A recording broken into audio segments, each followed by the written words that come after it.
Welcome to the lecture entitled The Demarcation Problem, Verificationism. I'm Andrew Chapman. In this lecture, we'll cover 7 topics. 1. The demarcation problem. 2. The relationship between demarcation, methodology, and progress. 3.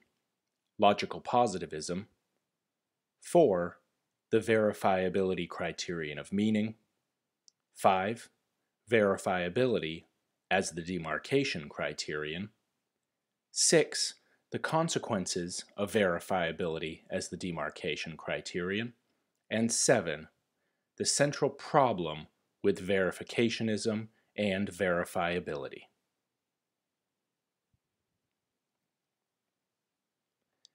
Since science cannot critically examine itself, that's the job of philosophy. Science isn't able to answer what is perhaps the most important question about science, which is, what is science?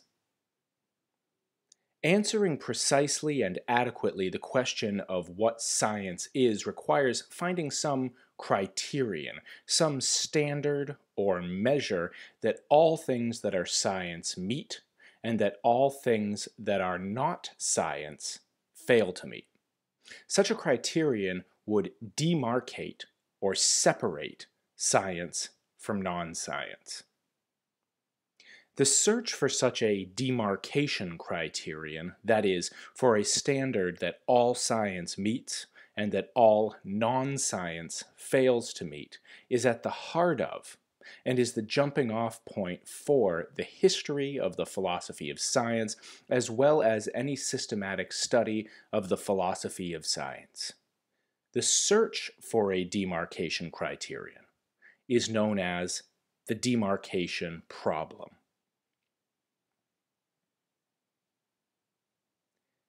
A demarcation criterion separates fields or human activities or behaviors or claims into the scientific ones and the non-scientific ones, the science and the non-science. Things that meet the demarcation criterion are science, and things that fail to meet that demarcation criterion are non-science. This is a test. If somebody gives you something and says, is this science? Is this activity scientific? Is this claim a piece of science or a scientific claim? Armed with a proper demarcation criterion, you could tell whether it was or not. There's a particular sort of non-science that's been very important in discussions of science and the philosophy of science. And this particular sort of non-science is known as pseudoscience.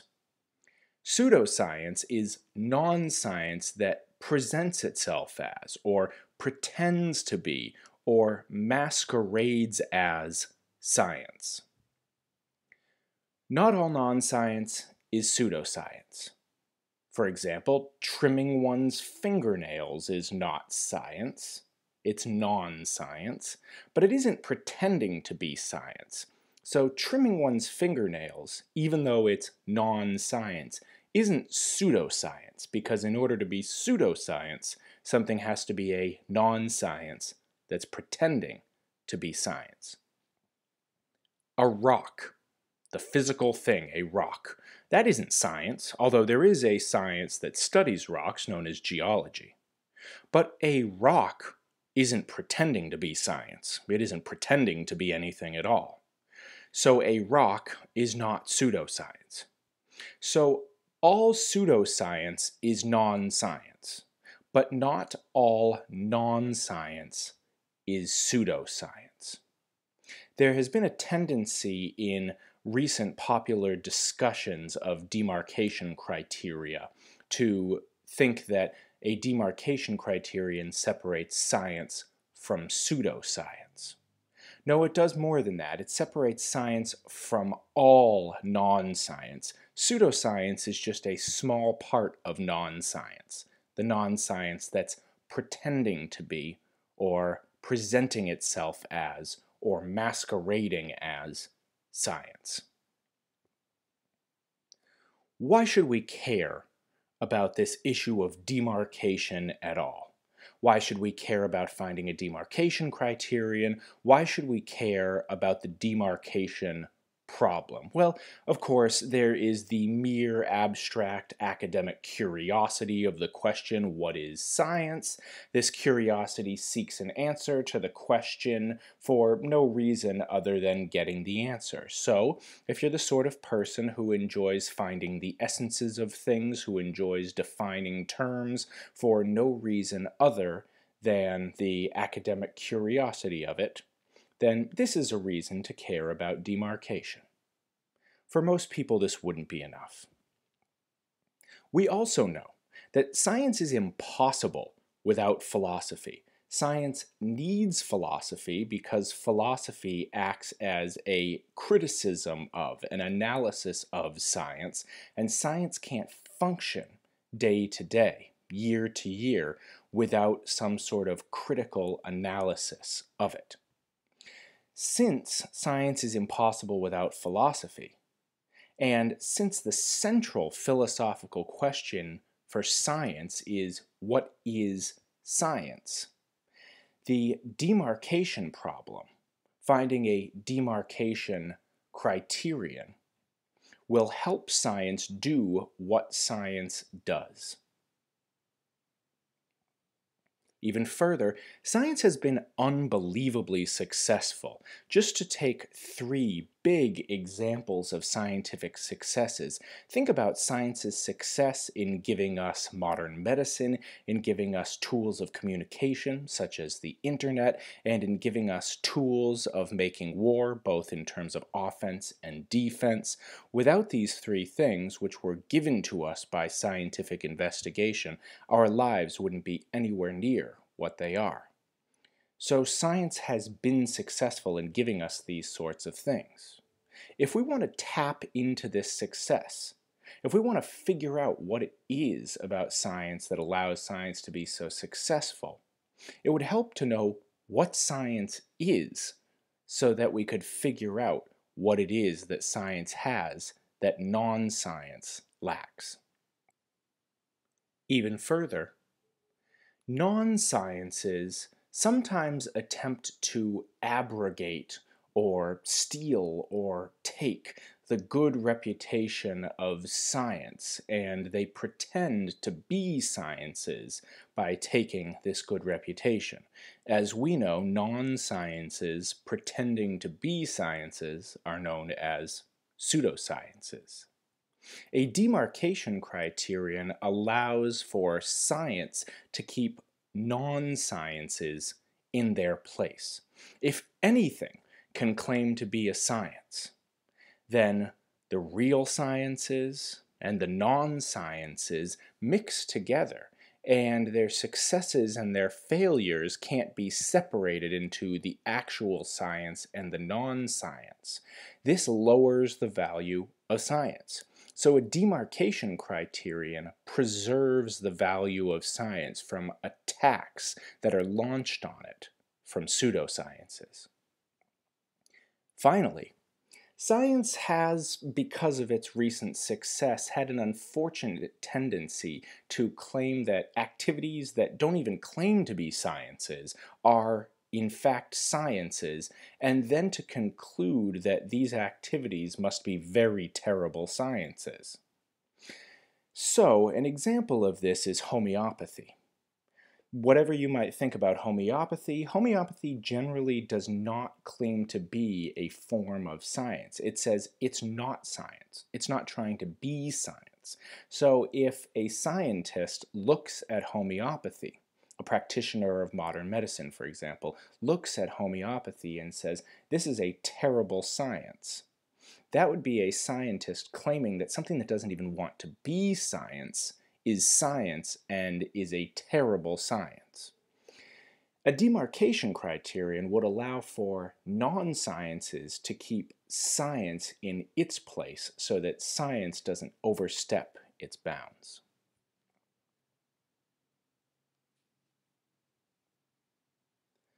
It seems as though there's this standard, pre-reflective, pre-theoretical thought about science that science has a nature to it or an essence to it, something that makes science science. There's some essential feature here that allows science to do what it does and that unifies the different special sciences like physics, chemistry, biology, psychology, geology, astronomy, all under the umbrella of science. Even though they're different, they're all still science. Identifying the nature or essence of science would allow us to do three very important things. First, it would allow us to say which things are science and which are not. This is demarcation. Second, it would allow us to determine the best methodology for scientists to employ to achieve their scientific goals. And third, it would allow us to say what scientific progress looks like and when scientific progress has been made or not made. Thus, these three issues of demarcation, methodology, and progress are all bound up with one another, such that finding an answer to any one of them seems to give us an answer to the others. And this is a final reason why demarcation matters so much, because an answer to the question of what is the demarcation criterion, what separates science from non-science, can tell us what scientific methodology we ought to adopt, and can tell us what scientific progress looks like.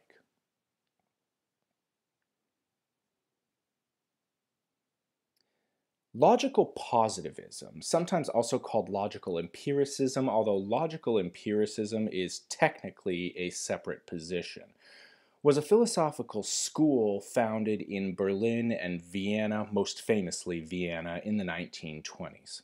The goal of the positivists was to place philosophy on what they claimed was the secure path of a science. Many of the positivists had become exasperated with the speculative metaphysical theorizing in the 19th century, especially that of Hegel and his followers.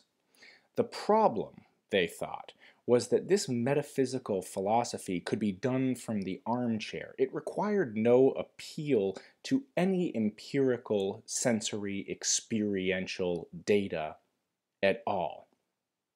The solution that the positivists came up with required that all philosophical statements be grounded ultimately in some actual or possible experiential state.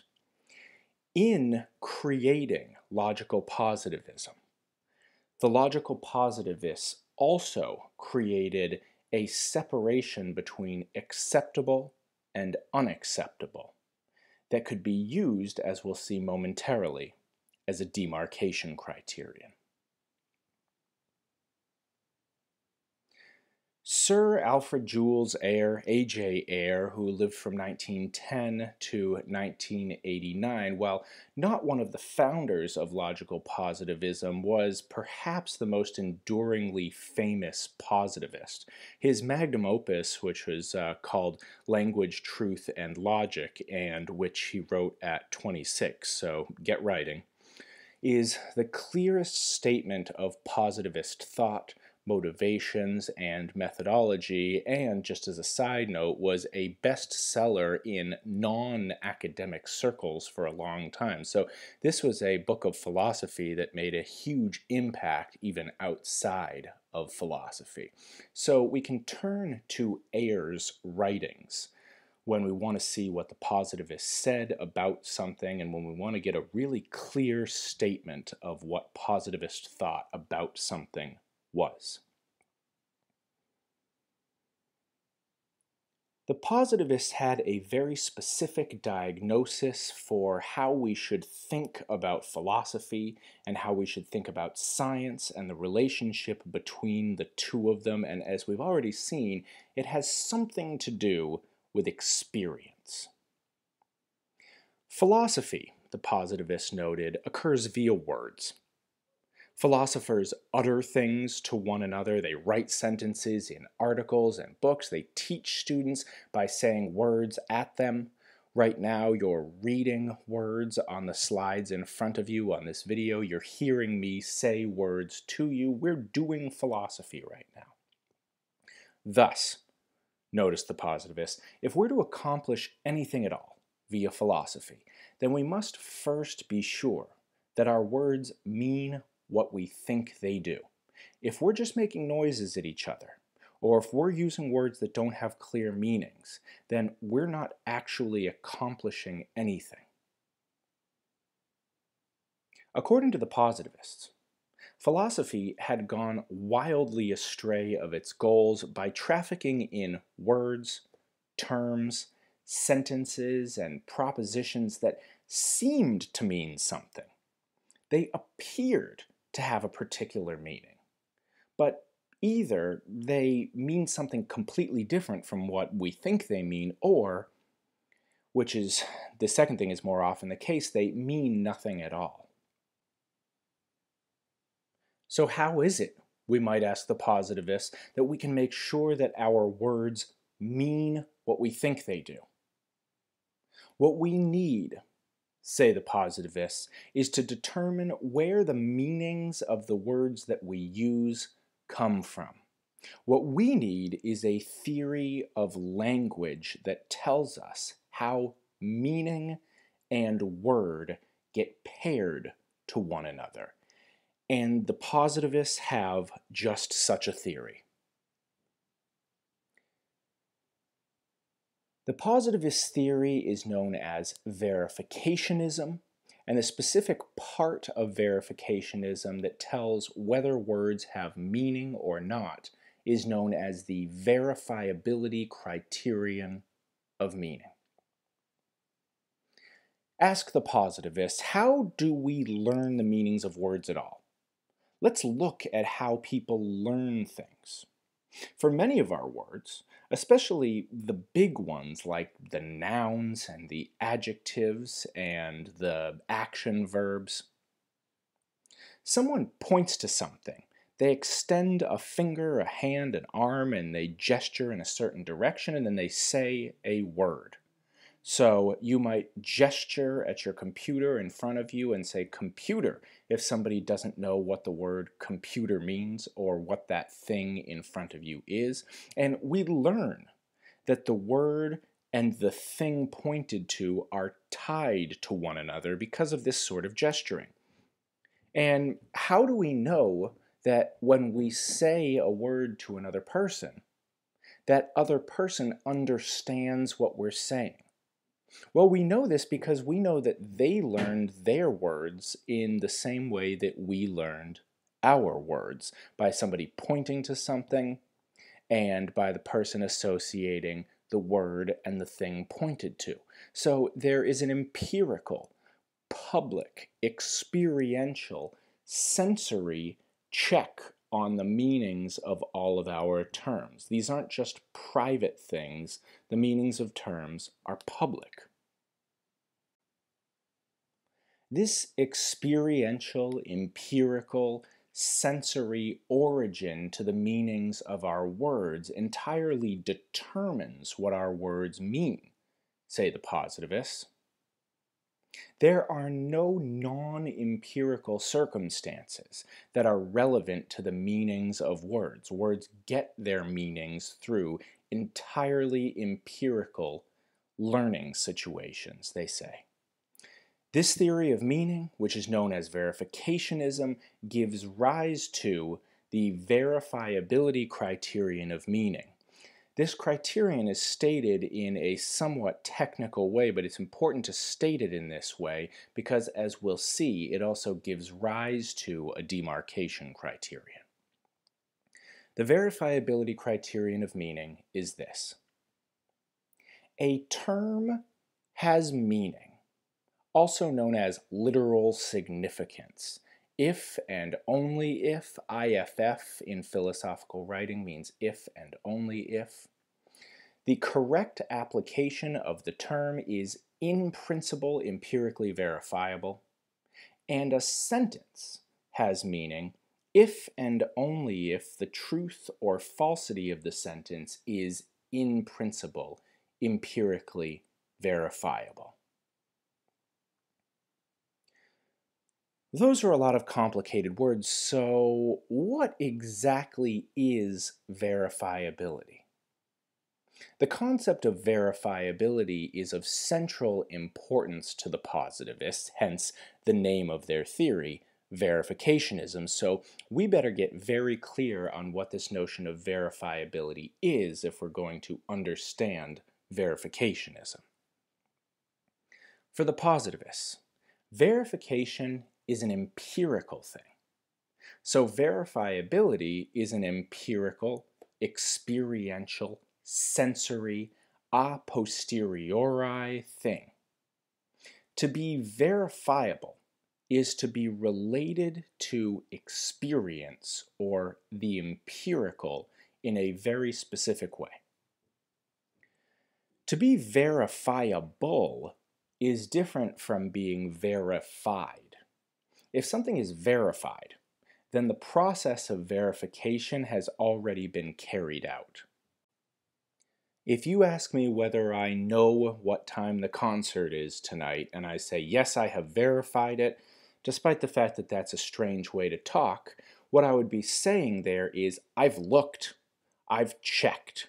So to be verified means to have been checked, to have been seen. On the other hand, if something is verifiable, then it is able to be verified, even if it hasn't actually been verified. So if you say, have you verified what time the movie is tonight? And I say, no, but I know that what time the movie is tonight is verifiable.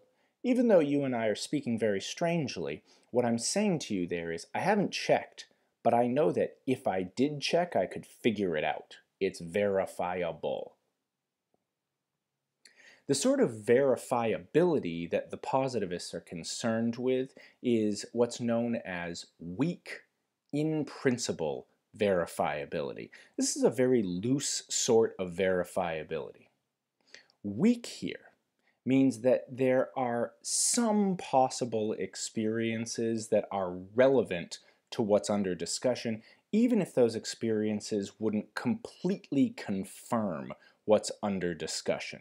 So there just has to be some empirical evidence in favor of this thing. It doesn't have to 100% confirm it. The in principle here means that it would not be impossible to verify what's under discussion, even if, for example, the technology to do so doesn't exist at the present time or something like that. So, the sentence, there is a guinea pig under a rock on the far side of Pluto. That is weakly in principle verifiable, even though we might not have the technology to go check it out or to look from Earth in some way that would give us some evidence.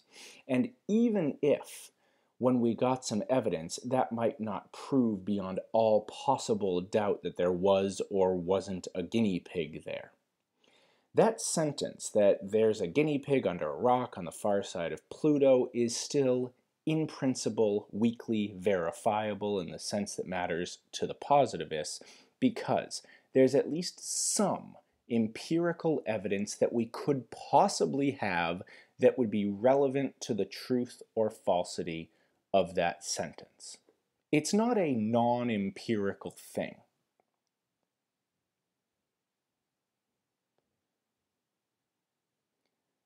Now, science seems to be the hallmark of disciplines that make meaningful claims. Also, science seems to be the hallmark of disciplines that talk a lot about the empirical. If you ask somebody what makes science so awesome, oftentimes they'll tell you because science is empirical. It looks at the world. Thus, if something is to be a science, say the positivists, then that thing must produce meaningful propositions. So we can see that we're on the way here, once we get verificationism on the table, to verifiability functioning as a demarcation criterion. And recall what the verifiability criterion of meaning is saying. It's saying that if something is meaningful, then there must be empirical circumstances that are relevant to its truth or falsity. Things that look meaningful but don't have any empirical circumstances relevant to their truth or falsity are in fact meaningless. They're just noise. So if science is to produce meaningful sentences, and it seems like it does, then science must be the sort of thing that is empirically verifiable. According to the verifiability criterion of meaning, the only propositions that have meaning are those whose truth or falsity is at least in principle empirically verifiable. Thus, verifiability isn't just a criterion of meaning. It isn't just something that tells us which sentences are meaningful. It's also a demarcation criterion. It separates science from non-science.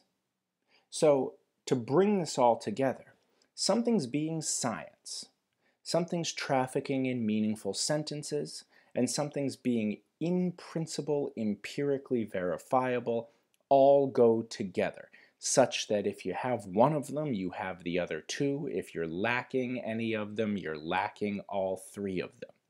Science is the only discipline that says anything at all.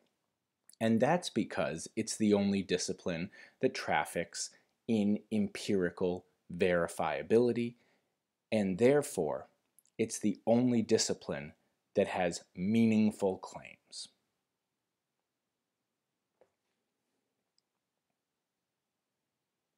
The consequences of the verifiability criterion are wide-ranging.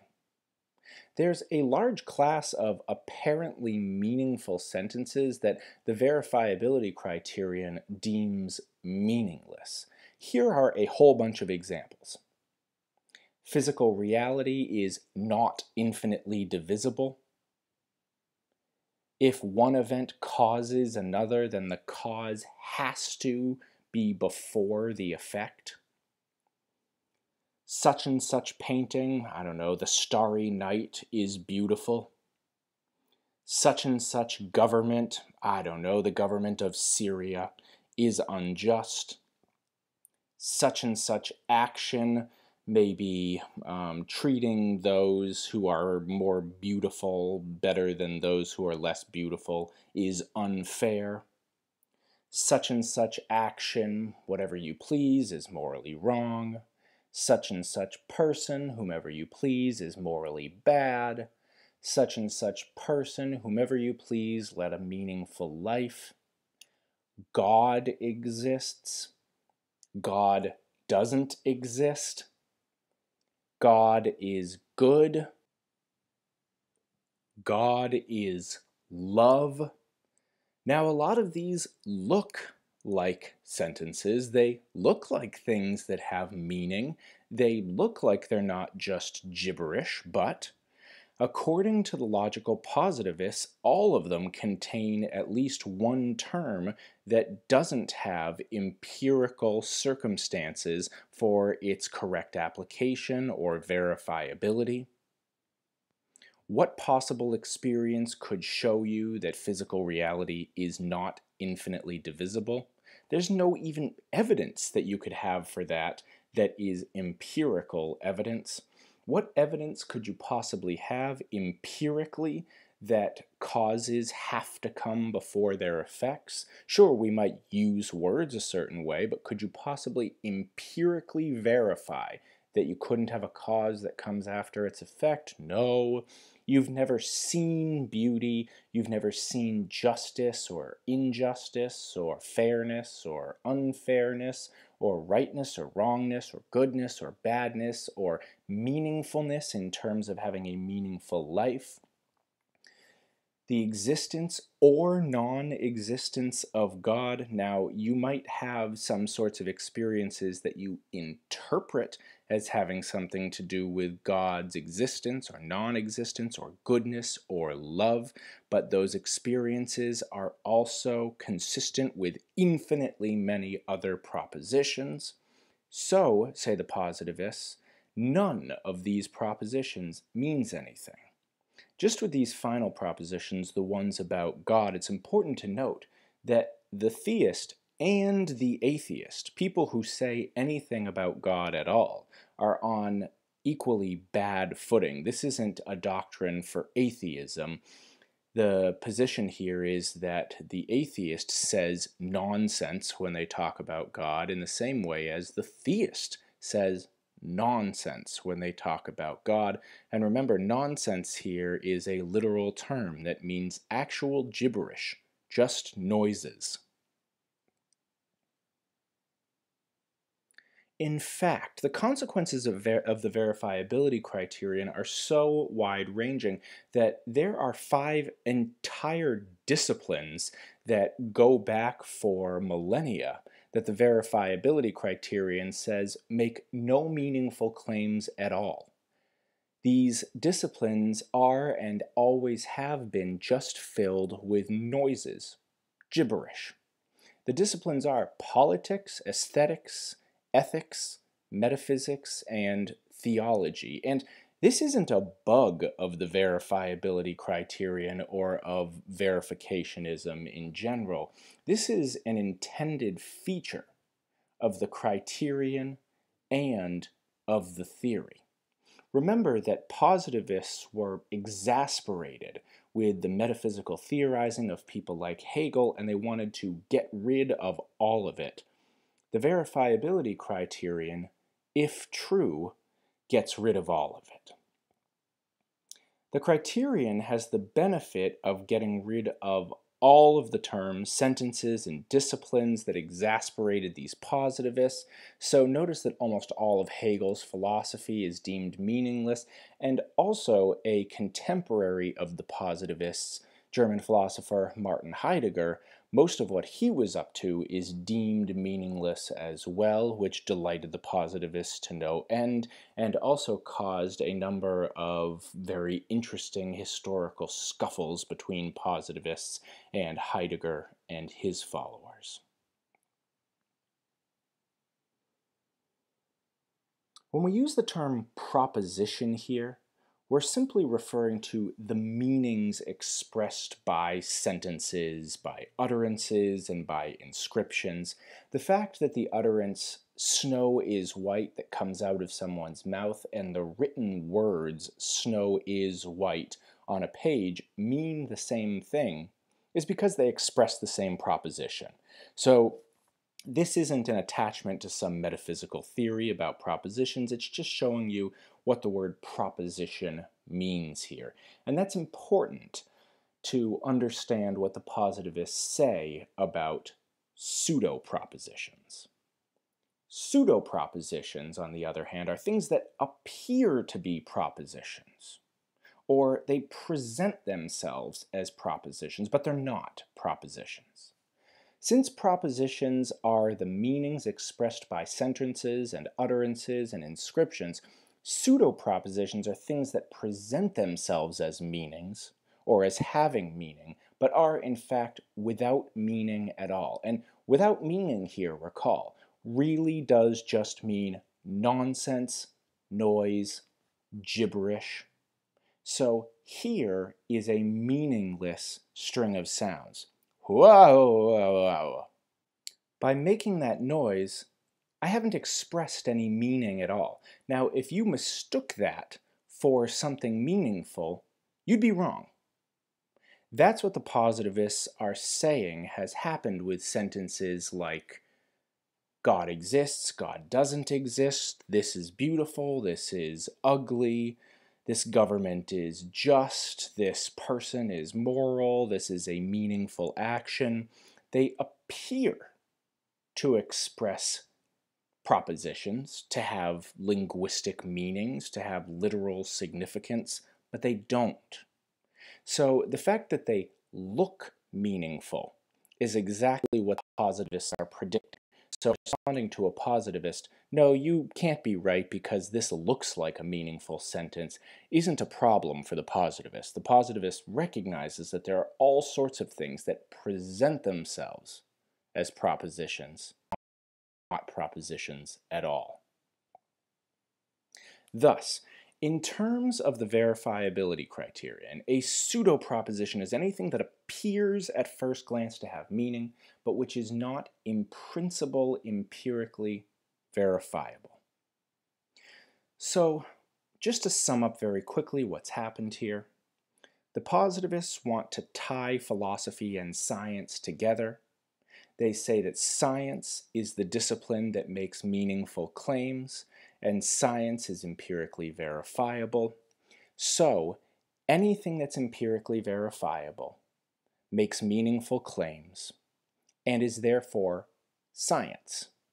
Anything that does not make meaningful claims doesn't make them because it's not empirically verifiable and therefore it's not science. So thinking about verifiability and verificationism in terms of a demarcation criterion, the demarcation criterion is just the empirical, whether it has empirical verifiability or not.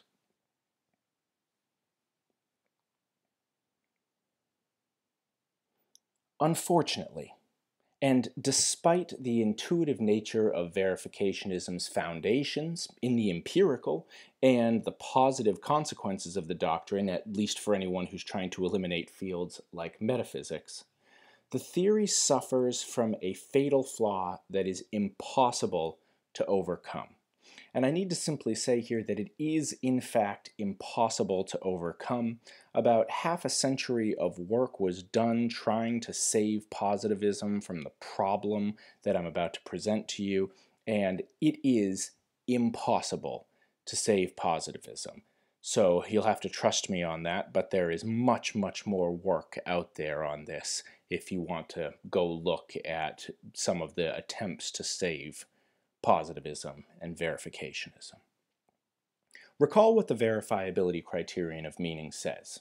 It says, a term has meaning or literal significance if and only if that term's proper application is in principle empirically verifiable, and a sentence has meaning if its truth or falsity is in principle empirically verifiable.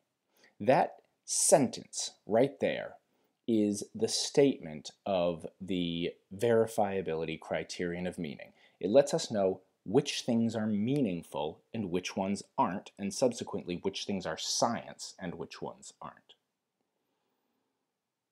The verifiability criterion applies to terms and to sentences. It says which ones have meaning and which ones don't.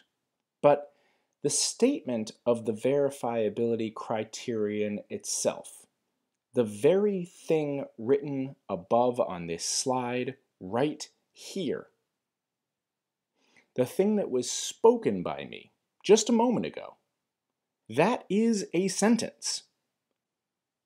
So, if the verifiability criterion of meaning applies to sentences, and the verifiability criterion of meaning itself is expressed in a sentence, then we should be able to turn the criterion back around on itself to see what it says about itself.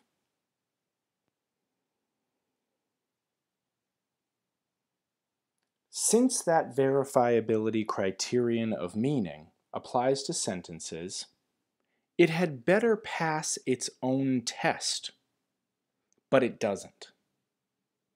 The statement of the criterion contains a term, meaning, or literal significance, that is not empirically verifiable. Recall that the verifiability criterion says that something is only meaningful or only has literal significance if it is in principle verifiable.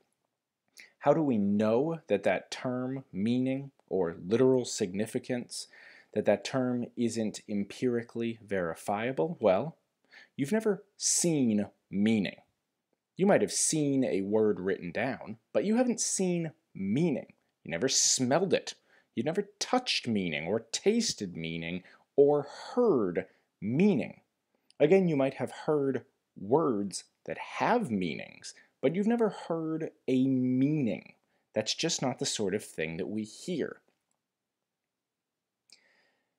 This is a serious problem for verifiability. According to the verifiability criterion, the verifiability criterion itself is nonsense. It's meaningless.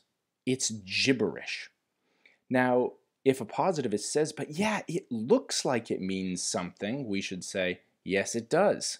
But according to your own doctrine, all sorts of things look like they mean things, but they don't actually. Remember, those are called pseudopropositions. That's your own doctrine.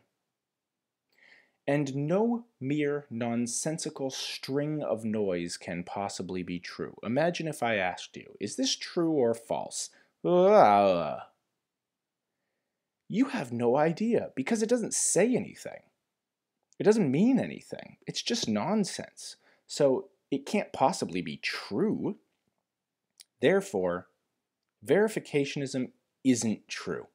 And if verificationism isn't true, then that proves to us that verifiability is not the demarcation criterion. So verificationism undermines itself. It's very bad if you have a theory that conflicts with common sense. It's very bad if you have a theory that is internally contradictory, but verificationism is even worse than either of these. If verificationism is true, then verificationism itself is nonsense. And if it's nonsense, then it can't be true. So if it's true, it can't be true. That's very bad. Advice, when you're putting together a philosophical theory, make sure that it passes its own test. And almost everybody recognized this right away. There were a few hangers-on who really liked verificationism, but even most of the positivists jumped ship right away when it was pointed out that verifiability is undermined by itself. We can see here in a clip of A.J. Ayer from Brian McGee's television show Men of Ideas in 1978 what Ayer thinks towards the end of his life of what he dedicated most of his life to. But now, it must have had actually some real defects. What do you now, in retrospect, think that the main shortcomings of the movement were? Well, I suppose most of the defects is that nearly all of it was false. Well, I think you need to say a little more about that. The main defects of his own theory were that it was false, says Ayer. That is intellectual honesty, but that has to hurt towards the end of your life to recognize that most of what you spent your life doing can't possibly be true. Now, this is not to say that the empirical or verifiability isn't important at all to science. Of course it is. We know that it is. However, this is to say that science can't be only empirical. And this is something that's very important to remember as you study philosophy and study science and study the philosophy of science, that if you try to make science only empirical, you end up with positivism and you end up with a theory that undermines itself. So if you ever hear anybody say that science functions solely via empirical evidence, that person's just wrong. They don't know what they're talking about. In this lecture, we've covered 7 topics. 1, the demarcation problem. 2, the relationship between demarcation, methodology, and progress. 3, logical positivism. 4, the verifiability criterion of meaning. 5, verifiability. as the demarcation criterion, 6, the consequences of verifiability as the demarcation criterion, and 7, the central problem with verificationism and verifiability, which are, just to briefly recap, that verifiability undermines itself. If it's true, it can't possibly be true, which is about as bad as it can get for a theory. Thank you.